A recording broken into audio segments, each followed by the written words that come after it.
बारिश हो रही थी। नीरज कैफे के बाहर खड़ा था। वो किसी को ढूंढ रहा था।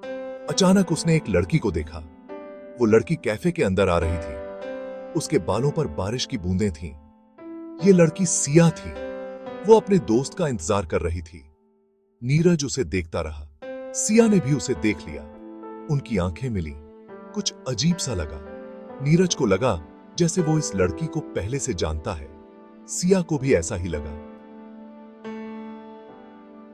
इसकी उनकी पहली मुलाकात थी।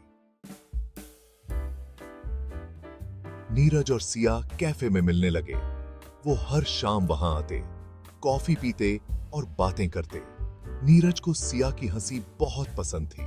जब वो हंसती तो नीरज का दिल खुश हो जाता। सिया को नीरज की खामोशी अच्छी लगती थी।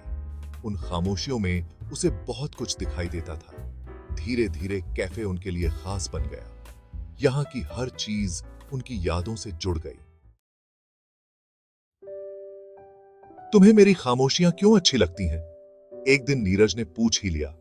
क्योंकि उनमें मुझे सच्चाई दिखती है, सिया ने जवाब दिया। तुम्हारी आंखें बहुत कुछ कहती हैं। नीरज के दिल में कुछ हुआ। उसे लगा कि सिया उसे समझती है। वो एक दूसरे के करीब आ रहे थे, पर दोनों ही अपने दिल की बात कहने से डरते थे।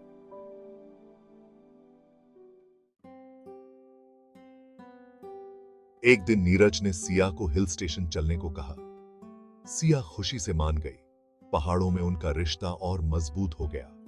ठंडी हवा, ऊंचे ऊंचे पहाड़ और एक दूसरे का टुगेदर।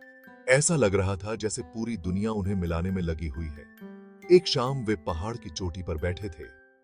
नीचे बादल ही बादल थे। सिया, नीरज ने हिम्मत करके कहा, मैं तुमसे बहुत प्यार करता हूं। क्या तुम पूरी जिंदगी मेरे साथ रहोगी? सिया की आंखों में आंसू आ गए। उसने नीरज का हाथ पकड़ लिया। हाँ नीरज, मैं भी तुमसे बहुत प्यार करती हूं। हमेशा तुम्हारे साथ रहूंगी। उस रात चांद भी शर्मा गया।